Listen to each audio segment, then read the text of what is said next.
The Galactic Council chamber hung in the darkness of space like a giant silver wheel. Inside, 40 different species sat around a circular table that seemed to glow with its own light. The air hummed with the sound of translation devices turning alien languages into words everyone could understand. Ambassador Ryan Chin straightened his jacket and looked at the documents in front of him. He had been part of the council for 5 years now. Long enough to know most of the faces around the table. Long enough to understand the complex politics that kept thousands of worlds working together. "The proposal from Earth looks reasonable," said Speaker Theln, a tall blue creature with 4 arms. "Does anyone object to the new shipping routes?" Ryan waited. This was the boring part of council work. Hours of discussing trade routes, mining rights and safety regulations. But it was important. This was how the galaxy stayed peaceful. Next to him, his assistant Karen Mills tapped her tablet screen. She was new to the council, only 3 months into her assignment. Her blonde hair was pulled back in a tight bun, and she wore the same gray uniform as the rest of the human delegation. "I think we are going to get this approved," Karen whispered. The Morthians finally agreed to Section 7. Ryan nodded but said nothing. Around the table, representatives pressed buttons to cast their votes. Green lights appeared on the display above them. The proposal was passing. Then the main doors opened with a loud hiss. Everyone turned to look. A group of beings walked into the chamber. They moved with heavy steps that echoed on the metal floor. Each one stood nearly 8 feet tall. Their skin looked like dark red stone with black patterns running across it. Sharp ridges jutted from their heads, shoulders, and arms. They wore armor that gleamed under the lights, covered in symbols Ryan did not recognize. "Who are they?" Karen asked quietly. Ryan shook his head. He had never seen this species before. Speaker Theln raised one of his arms. "Welcome. The Council recognizes the Valerian Empire. Today you join our assembly as new members." The tallest Valerian stepped forward. His armor had more decorations than the others. When he spoke, his voice came out deep and rough, like gravel scraping against metal. "I am War Leader Kresh of the Valerian Empire. We have come to take our place among the powers of this galaxy." Ryan noticed something strange. The other delegates were shifting in their seats. The insectoid archivists pulled their limbs closer to their bodies. The Dravians, usually so confident, stared down at their table. Even the Korthan, who feared nothing, seemed uncomfortable. "Please take your seats," Theln said. He gestured to empty chairs that had been prepared. "We welcome all species who wish to join our peaceful cooperation." Kresh walked to the table, his warriors following behind. But instead of sitting, he stopped near the human delegation. His eyes, burning like hot coals, looked down at Ryan. "These are the humans?" Kresh asked. "This is the species that claims to be important?" Ryan kept his face calm. He had dealt with aggressive species before. The key was not to react emotionally. "I am Ambassador Ryan Chin, representing Earth and her colonies. Welcome to the Council." Kresh laughed. The sound was harsh and mocking. "You are small. Weak. Your bodies look fragile. Your worlds have no great weapons. Why does the Council treat you as equals?" Karen tensed beside Ryan. He put a hand on her arm, a gentle signal to stay calm. "We believe strength comes in many forms," Ryan said evenly. "We offer knowledge, trade, and friendship to all species." "Friendship." Kresh spit the word like it tasted bad. "The Valerian Empire has conquered 40 worlds. We have fleets that block out stars. We do not need friendship from prey animals." The chamber went completely silent. Ryan saw it happen across the room. The Morthian delegate, a creature covered in purple fur, stood up suddenly. The 3 archivist representatives clicked their mandibles together in distress. Even Speaker Theln, who always stayed neutral, looked alarmed. "War Leader Kresh," Theln said quickly. "Perhaps we should discuss proper council protocol before." "I speak truth," Kresh interrupted. "The Valorians bow to no one. Especially not to these soft creatures who probably run from the first sign of danger." A Dravian diplomat, an elderly female named Sarah, rose from her seat. Her blue skin had faded with age and she moved slowly, but her voice carried authority. "War Leader, I strongly suggest you reconsider your words." "Why?" Kresh turned to face her. "Do you fear truth, Old One?" Sarah looked directly at Ryan, then back to Kresh. "I fear for you. For your species. For what you do not understand." "We understand power," Kresh said. "We understand conquest. What else matters?" One of the archivists, a being called Curator Vess, stood up on his 6 legs. His translator box made his voice sound thin and worried. "Please," Vess said. "Before this goes further, Perhaps the war leader should learn about council history. There are things he should know. Important things. Kresh waved a dismissive hand. I do not need lessons from insects. Ryan watched this all unfold with growing curiosity. The other species were not defending humans out of friendship. They were genuinely afraid. But afraid of what? Humans were not the strongest military power in the council. Earth had good ships and trained soldiers, but nothing compared to some of the older empires. Ambassador Chin, Sarah said, ignoring Kresh now. On behalf of the Dravian people, I apologize for this discourtesy. There is no need, Ryan said. Everyone is entitled to their opinions. Karen leaned close. Why is everyone acting so strange? Ryan shook his head slightly. He did not know. Kresh laughed again. See? Even your own kind questions this. The humans accept insults because they know they are weak. The Valerian Empire will not make this mistake. We will not pretend these creatures are our equals. Speaker Theln stood now, all four arms raised. This session is concluded. We will reconvene tomorrow. War Leader Kresh, I invite you to visit the Council archives tonight. Curator Vess will show you our historical records. I have no interest in old stories, Kresh said. I insist, Theln said, and there was something hard in his voice. It is required for all new members. The Valorians finally sat down, still looking amused and superior. The other delegates began filing out quickly. Ryan gathered his documents and stood. As they walked toward the exit, Curator Vess approached them. His multiple eyes blinked in a pattern that Ryan had learned meant distress. Ambassador Chin, I am deeply sorry for what happened today. It is fine, Curator. Words cannot harm us. That is what worries me, Vess said quietly. The war leader does not know. He does not understand. Understand what? But Vess just shook his head and hurried away. Ryan and Karen walked down the corridor. Behind them, Ryan heard voices. He glanced back and saw Sarah, the old Dravian, speaking to another delegate. Her voice was low, but Ryan caught a few words. They do not know about the Zelthrakians. The other delegate responded in a hush. We do not speak of them. Perhaps we should, Sarah said. Before it is too late. Before the Valorians make the same mistake. Karen looked at Ryan. What are they talking about? Who are the Zelthrakians? Ryan frowned. In 5 years on the council he had never heard that name. I do not know. But as they left the chamber, Ryan felt a chill run down his spine. Something was wrong. Something the other species knew but humans had never been told. And it had something to do with what happened when someone made humanity angry. The council archives existed in the lower levels of the station.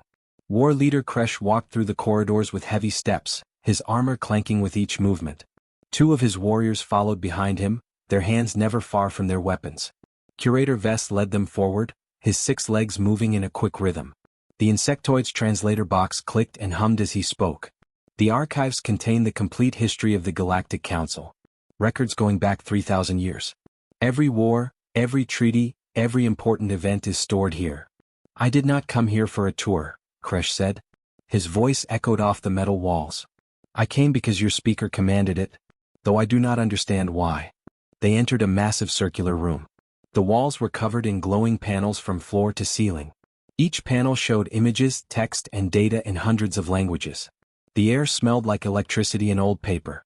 You insulted the humans today, Vess said quietly. I spoke truth, Kresh replied. They are weak, small. Their military is nothing compared to ours. That is what the last species thought. Vess moved to a control panel. His thin fingers danced across the buttons. That is why I must show you this. Show me what? Why we protect the humans. Why we fear when someone makes them angry. Kresh laughed. You fear those soft creatures? The Valerian Empire fears nothing. Vess turned to face him. All of his eyes focused on the war leader at once. Do you know why there are only 40 species in the council now? When I was young there were 41. Species die. Civilizations fall. This is the way of the universe. Not like this, Vess said. He pressed a final button. The lights in the room dimmed. A large display appeared in the center, showing a holographic image of a star system. 80 years ago, Vess began, there was a species called the Zelthrakians. The display changed. It showed beings that looked similar to the Valorians. Tall, covered in thick armor-like skin with sharp claws and powerful builds. They stood on a planet's surface, raising weapons toward the sky. They were warriors, Vess continued. The strongest military force in this sector of the galaxy. They had conquered 30 systems. Their fleets numbered in the thousands. Their soldiers were trained from birth to fight and kill. Kresh watched with interest now. They sound like worthy opponents. They thought the same thing, Vess said. They believed nothing could stop them. Then they encountered humanity. The display shifted to show human colony worlds. Small settlements on distant planets. Farms and research stations. Children playing in the streets while adults worked on buildings. Humans had only been in space for 200 years at that time. They were new to the galaxy. Still learning. Still exploring. They built small colonies far from Earth, looking for places to grow food and study the universe. Easy targets, Kresh observed. That is what the Zelthrakians thought too, Vess said, and something in his voice made Kresh pay closer attention. The display showed Zelthrakian warships approaching a human colony. The ships were massive, bristling with weapons.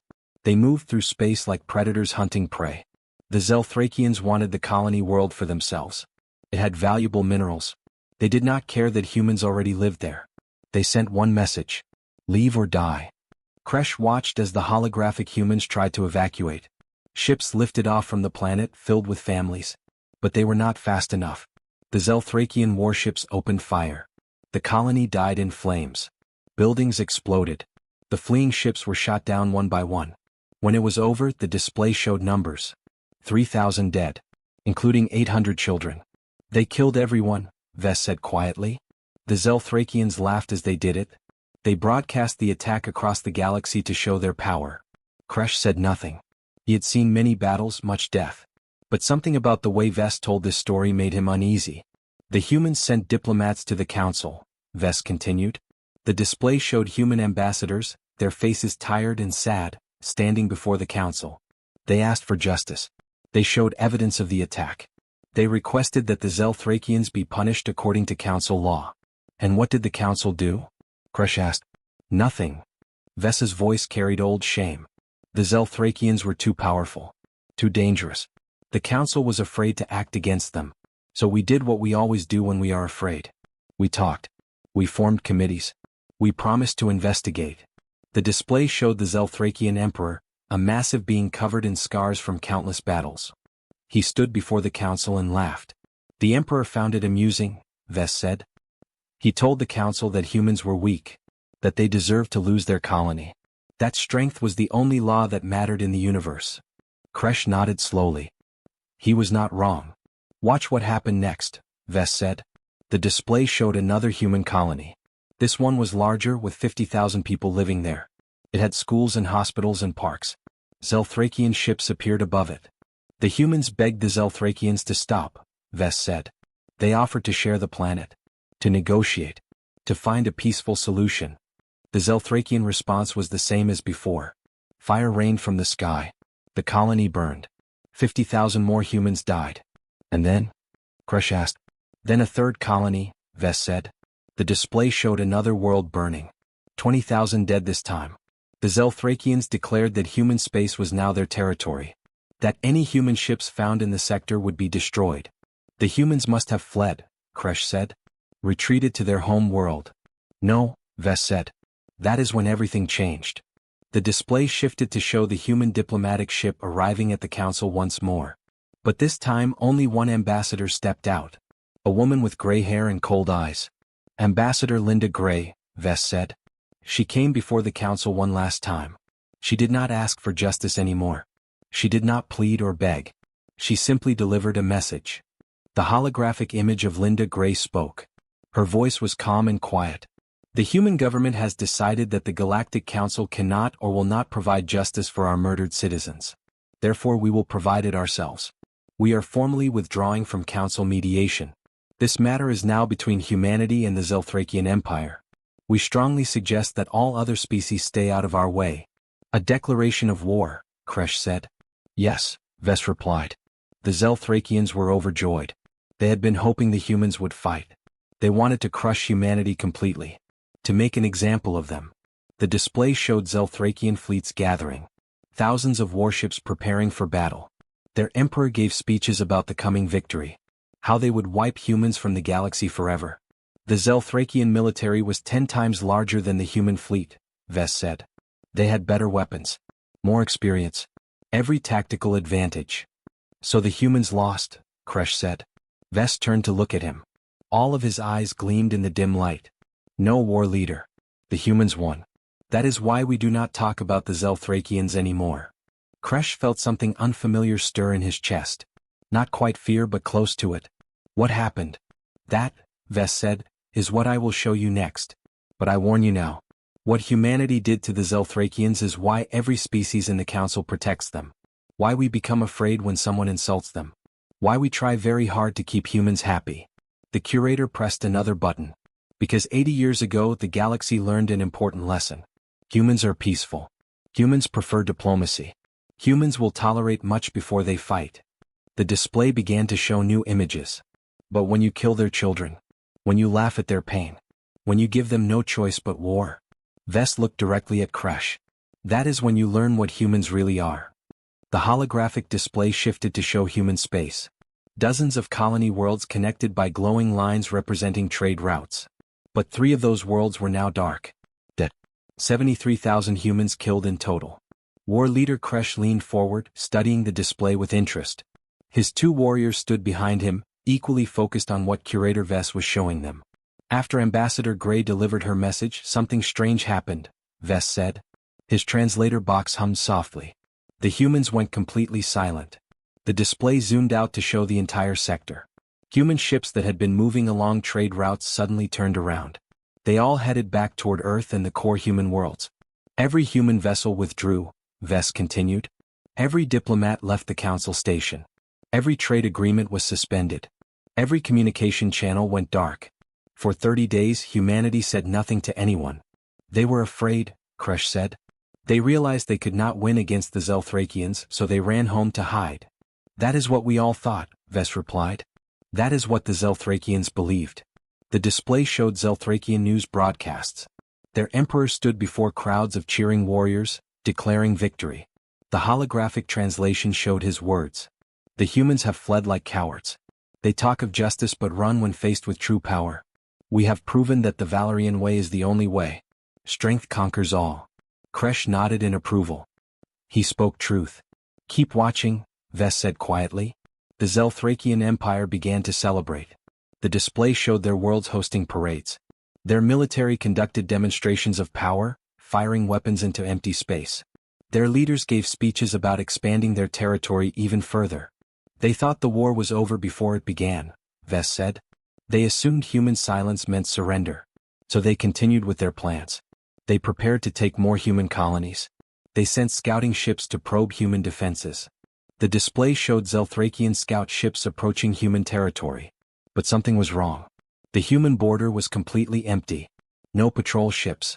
No defense stations. Nothing. Where were the humans? One of Kresh's warriors asked. That, Vess said, was the question everyone was asking. 30 days passed. The galaxy began to wonder if humans had abandoned their colonies altogether. If they had retreated all the way back to Earth and surrendered everything else. The display showed council meetings. Various species debating what to do. Some suggested sending peacekeepers. Others worried about the Zelthrakians expanding too far. Then on day 31 something happened, Vess said. The display changed. It now showed the Zelthrakian home world, a large planet with 3 moons. Cities covered the surface. Orbital stations floated in space above it. Thousands of warships patrolled the system. The time stamp on the display read, 0600 Standard Galactic Time. The Zelthrakian Emperor was sleeping in his palace, Vess said. His military commanders were planning their next conquests. Their citizens were going about their normal lives. Then, without any warning, the space around the planet filled with ships. Human ships. Hundreds of them appeared simultaneously, emerging from faster-than-light travel in perfect formation. They surrounded the planet completely. Every orbital station. Every moon. Every approach vector. Kresh stared at the display. How did they get there without being detected? We still do not know, Vess admitted. Human ships should have been detected days before they arrived. The Zelthrakians had sensors throughout their territory. But somehow the humans bypassed all of them. The display split to show multiple Zelthrakian worlds at the same time. The second largest military base. The primary shipyard. The fuel depot stations. The weapons manufacturing planets. At every single location human fleets appeared at exactly the same moment. 37 Zelthrakian worlds, Vest said. Every important military target in their empire. The humans appeared at all of them simultaneously. The coordination required for this. He trailed off, mandibles clicking nervously. We had never seen anything like it. The Zelthrakian response was immediate. Alarms blared across their empire. Warships powered up weapons. Defense stations activated shields. Thousands of Zelthrakian fighters launched from carriers. But the humans were faster. The display showed what happened at the home world. Human ships moved with precision that seemed impossible. They did not fire their main weapons. Instead, they released small objects that streaked toward the Zelthrakian vessels. What are those? Crush asked. The council scientists studied this for years afterward, Vest said. The humans had developed some kind of electromagnetic weapon. It did not destroy ships. It disabled them. The small objects attached themselves to Zelthrakian warships. Electricity crackled across the hulls. One by one, the massive warships went dark. Their engines stopped. Their weapons powered down. Their life support remained active, but nothing else worked. Within minutes, 100 Zelthrakian warships floated helplessly in space. The same thing happened at every world, Vest said. The display showed scene after scene of Zelthrakian military power being neutralized. The humans had clearly studied Zelthrakian technology. They knew exactly how to disable their ships without destroying them. The Zelthrakian emperor tried to mount a defense. The display showed him in his command center, screaming orders. Thousands more ships were mobilized. Every fighter, every bomber, every defensive platform opened fire on the human fleet. The humans dodged and weaved through the attacks with movements that seemed impossible for ships their size. Their smaller craft moved like birds, banking and turning in ways that should have torn them apart. The Zelthrakians could not hit them. They are moving too fast, one of Kresh's warriors observed. Those maneuvers would kill any pilot. That is what the Zelthrakians thought too, Vest said. Later we learned the truth. Most of those small human craft had no pilots at all. They were controlled by artificial intelligence. Computers flying the ships. Kresh felt a chill run through him. Computers? Making combat decisions? Yes, Vest said. While the Zelthrakians relied on the skill of their warriors, the humans had built machines that could think faster than any organic mind. The computers could process information and react in microseconds. No Zelthrakian pilot could compete with that. The battle, if it could even be called that, lasted 6 hours. By the end, every major Zelthrakian military asset was disabled. Every warship floating dead in space. Every defense station powered down. Every weapons platform neutralized. The display showed the final count. 3,000 Zelthrakian warships disabled. 20,000 fighters grounded. 40 defense stations captured. All without the humans firing a single shot that would kill anyone. 0 casualties, Vest said softly. On either side. The humans could have destroyed every Zelthrakian ship. Could have killed millions. But they chose not to. They just took away the Zelthrakians' ability to fight. The display showed the Zelthrakian emperor in his palace. He stood at a window watching the human fleet orbit his planet. His face showed something Kresh recognized. Not just defeat, but the first stirrings of fear. Then the humans sent a message, Vest said. The display showed a human admiral appearing on every Zelthrakian communication channel. He was an older man with white hair and calm eyes. He wore a simple uniform with no decorations. I am Admiral Frank Torres of the Human Defense Fleet, the man said. His voice was quiet and controlled. The Zelthrakian Empire has murdered 73,000 human civilians. You have attacked our colonies without provocation. You have laughed at our requests for peace. The admiral paused. Behind him, through the window of his ship, the Zelthrakian home world was visible. You wanted war. You have it now. But we do not wage war like you do. We do not kill civilians. We do not destroy homes. We do not take pride in murder. Another pause. The admiral's eyes seemed to look directly through the display at anyone watching. You have one chance. Surrender now. Accept responsibility for your crimes. Face justice. Or we will continue. And what you have seen so far is only the beginning. The message ended. Kresh stared at the display. What did the emperor do? Vest turned to look at him. He refused. He told his people that the Zelthrakians would never surrender to an inferior species. That they would fight to the last warrior. And then? Then the humans showed the Zelthrakians what true war looks like, Vest said. What happens when you force a peaceful species to remove every limitation? Every moral restraint. Every bit of mercy. The curator's voice dropped to almost a whisper. And that, war leader Kresh, is why we do not speak of the Zelthrakians anymore. The holographic display shifted again. War leader Kresh watched as the Zelthrakian emperor appeared on screen, broadcasting from his palace throne room. The emperor stood tall, his armor gleaming, his claws raised in defiance. The Zelthrakian Empire will never bow to prey animals, the emperor declared. We are warriors. We have conquered 30 systems. We have crushed every enemy who stood before us.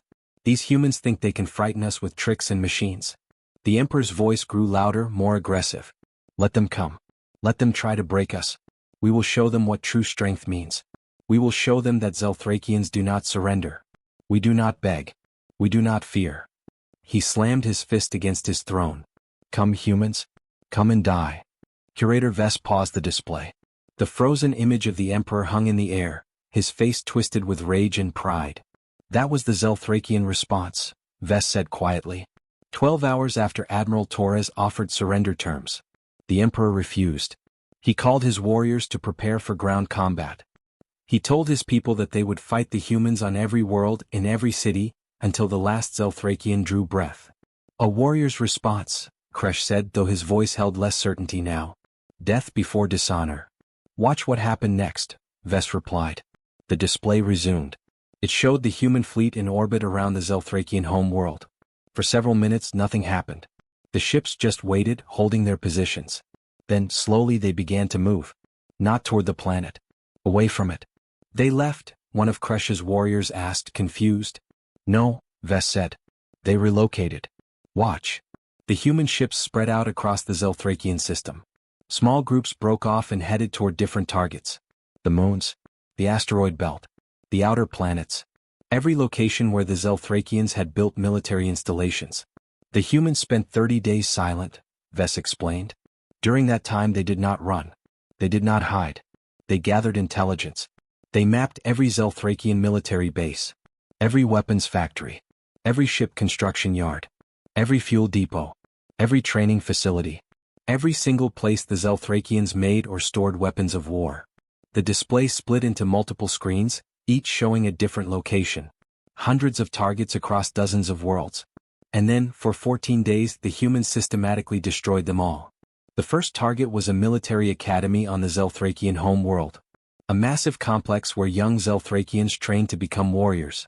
The display showed thousands of students and instructors preparing to defend it. Human ships appeared overhead. But they did not attack immediately. Instead, speakers on the ships broadcast a message in the Zelthrakian language. You have 1 hour to evacuate. Take only what you can carry. Leave all weapons behind. Anyone remaining after 1 hour will be considered a combatant.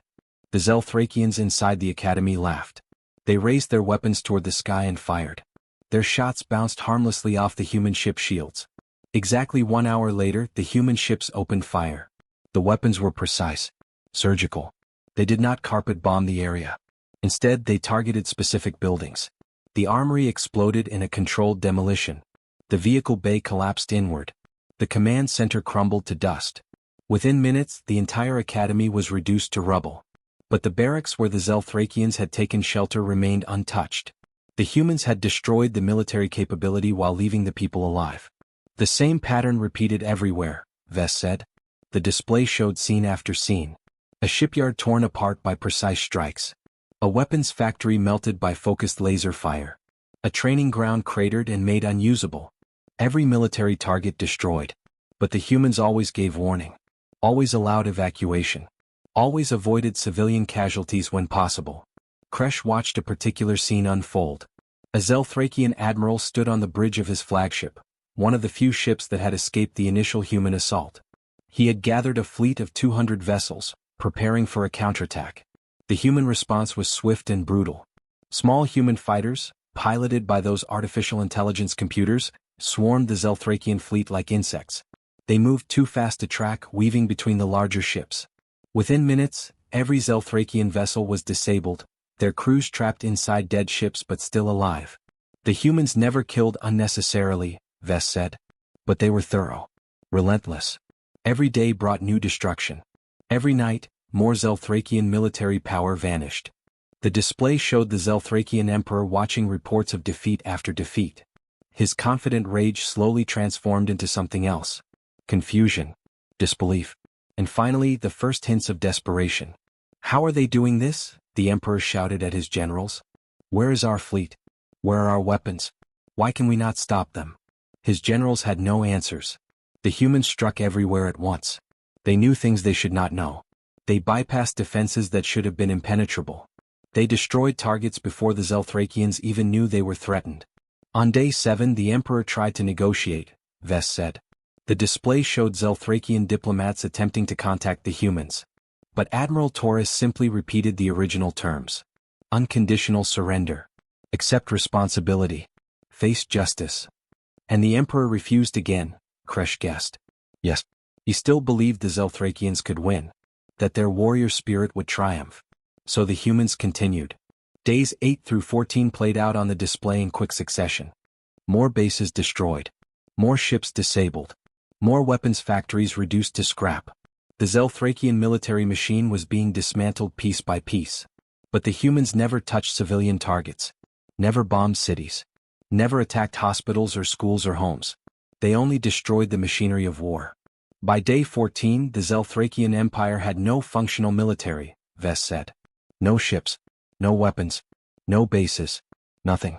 75% of their military personnel were trapped on disabled vessels or in ruined bases, alive but unable to fight. The display showed the final moment. Admiral Torres appeared once more on every Zelthrakian communication channel. "This is your last opportunity," he said. His voice held no anger, no triumph. Just tired determination. "Surrender now. Or we will continue to the next phase. And you will not like what that means." The Emperor appeared on screen to respond. But he looked different now. His armor was dirty. His eyes were hollow. The confidence had drained away, replaced by the expression of someone who had finally understood they had made a terrible mistake. "We." The Emperor's voice cracked. "We surrender." Silence fell across the Zelthrakian Empire. The war lasted exactly 14 days, Vess said. The humans accepted the surrender immediately. They did not occupy Zelthrakian worlds. They did not execute the leadership. They did not enslave the population. Then what did they do? Kresh asked. "Something worse," Vess replied. "They left them alive. Completely alive. But they took everything else." The display showed human ships stripping every remaining piece of military equipment from Zelthrakian space. Every disabled ship was towed away. Every weapon was confiscated. Every blueprint, every design document, every bit of military technology was seized. The humans destroyed their ability to make war, Vess explained. But they also took their ability to defend themselves. The Zelthrakian Empire still existed. The people still lived. The government technically remained. But they had no military. No weapons. No way to protect themselves. The display shifted to show what happened next. Other species, ones the Zelthrakians had bullied and conquered, began reclaiming their worlds. The Zelthrakian Empire shrank rapidly as former subjects simply walked away, knowing the Zelthrakians could not stop them. Within a year the Zelthrakian Empire had lost all 30 of their conquered systems, Vess said. They were reduced to just their home world and 2 colonies. Species they had oppressed for decades came and took back what was theirs. And the Zelthrakians could do nothing but watch. The scene changed again, showing present day. Zelthrakians working in factories on other species' worlds. Zelthrakians cleaning streets on council stations. Zelthrakians doing manual labor jobs that required strength but no authority. Today the Zelthrakians survive by selling the one thing they have left, Vess said quietly. Their physical strength. They work as laborers. As cargo haulers. As construction workers. They take orders from species they once conquered. Kresh saw a group of Zelthrakians bowing their heads to a small alien supervisor. These warriors, who had once believed themselves superior to all others, now followed instructions from beings half their size. The humans could have killed them all, Vess continued. Could have wiped them from existence. But they chose this instead. They chose to let the Zelthrakians live with what they had done. To remember, every single day, what happened when they murdered children and laughed about it. The display showed one final image. The former emperor, no longer wearing armor, working in a water treatment plant on a council world. His claws, once used to rend enemies, now cleaned filters and moved pipes. "This is what humans do when you give them no choice but war," Vess said. "They do not conquer. They do not enslave. They dismantle. They break your ability to harm others ever again. And then they make you live with the consequences." War Leader Kresh stared at the image, unable to speak. So you see, War Leader, Ves said softly, that is why we protect the humans. Why we fear when someone insults them. Because we remember what they did to the last species that made them truly angry. War Leader Kresh stood in the archives, staring at the holographic display. The images of broken Zelthrakians working menial jobs burned into his mind. His two warriors behind him had gone completely silent. Curator Ves touched the control panel again. New footage appeared. Recent recordings from various council stations and colony worlds across the galaxy. A group of Zelthrakians stood outside a distribution center on a trading station. They were not threatening anyone. Not demanding anything. They were simply waiting in line with dozens of other species, hoping for work assignments. Please, one Zelthrakian said to the supervisor, a small furry creature barely reaching his waist. We can lift heavy cargo. We can work long hours. We need credits to buy food. The supervisor looked them over with barely concealed contempt. Maybe. Come back tomorrow. I will think about it. The Zelthrakians bowed their heads and left quietly. Kresh felt something twist in his chest. These were warriors. Beings who had once commanded fleets and conquered worlds.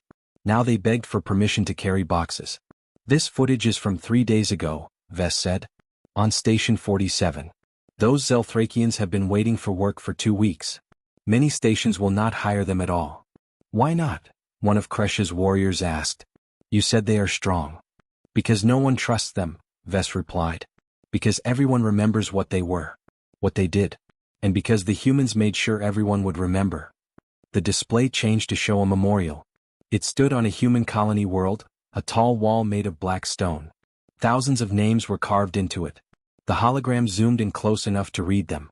Sarah Mitchell, age 7. Thomas Chin, age 34. Maria Santos, age 45. The names went on and on.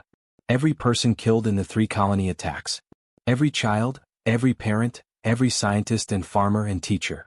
All 73,000 names, preserved in stone. The humans built memorials on every one of their colony worlds, Ves said. They made sure no one forgets. Every human child learns these names in school.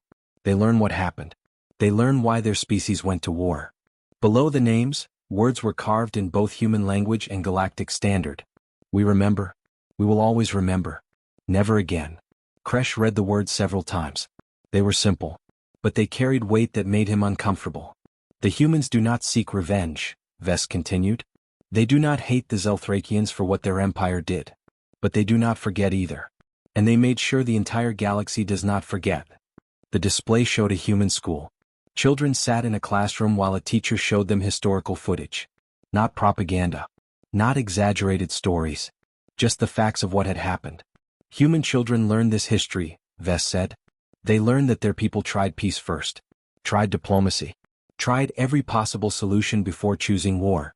And they learn what their people are capable of when all other options are exhausted. Kresh watched the young humans listening quietly to their teacher. They did not cheer or celebrate. They just learned. Humans never start fights, Ves said, turning to face Kresh directly. In 80 years since the war, they have never attacked another species first. They have negotiated. They have compromised. They have walked away from conflicts. But every species in the council knows what happens if you push them too far. If you give them no choice. The curator's multiple eyes focused on Kresh with uncomfortable intensity. They finish fights in ways that make civilizations remember for generations.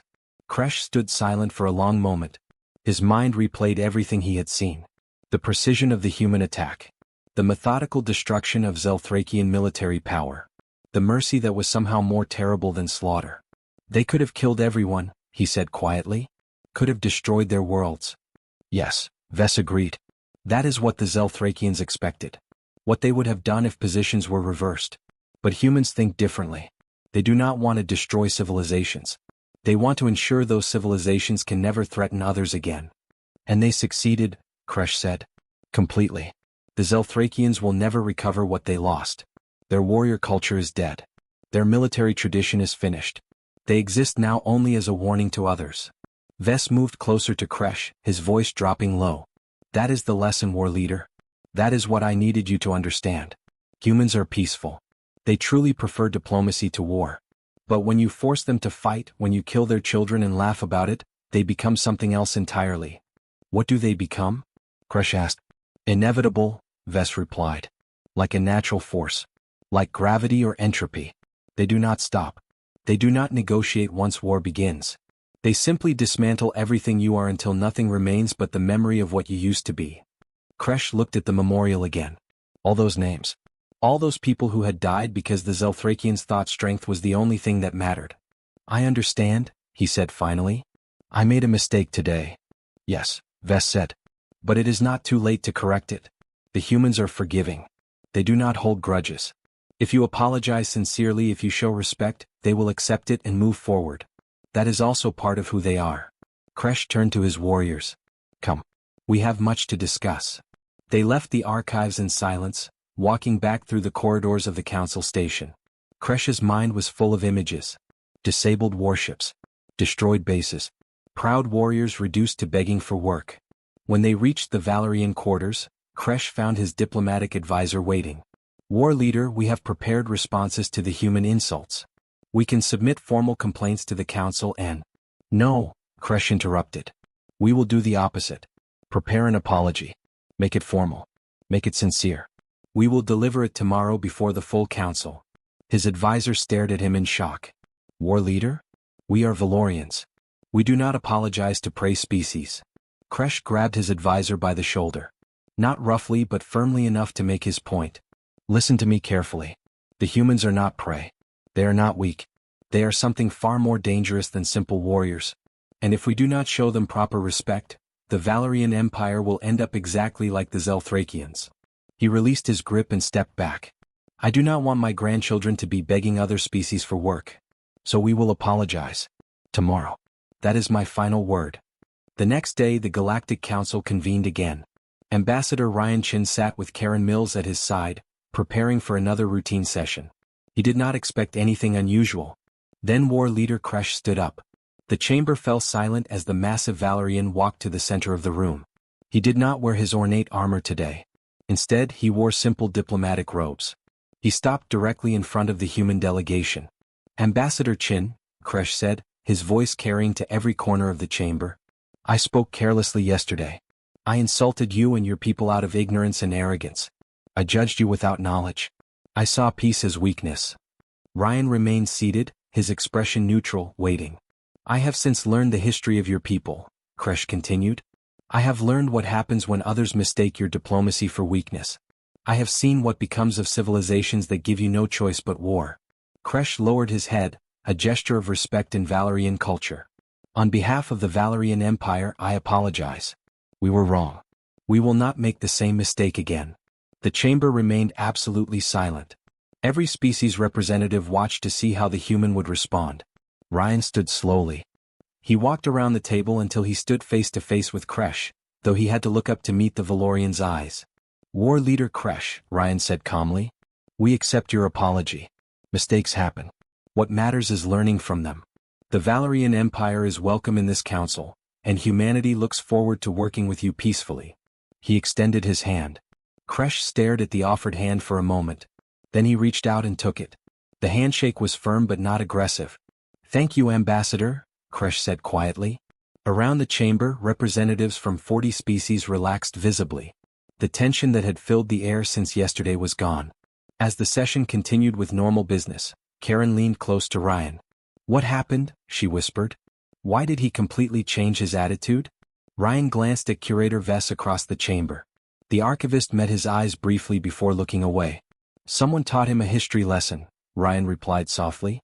That evening, Ryan stood alone in one of the station's observation decks. Through the massive windows, stars spread out in every direction. Somewhere out there, 73,000 humans had died 80 years ago. Their names lived on in memorials, their stories taught to children, their deaths never forgotten. Ryan thought about the Zelthrakians scattered across the galaxy working simple jobs trying to survive. He felt no satisfaction in their fate. No pride in what humanity had done to them. Only sadness that it had been necessary at all. His tablet chimed. A message from Earth. Another trade agreement ready for approval.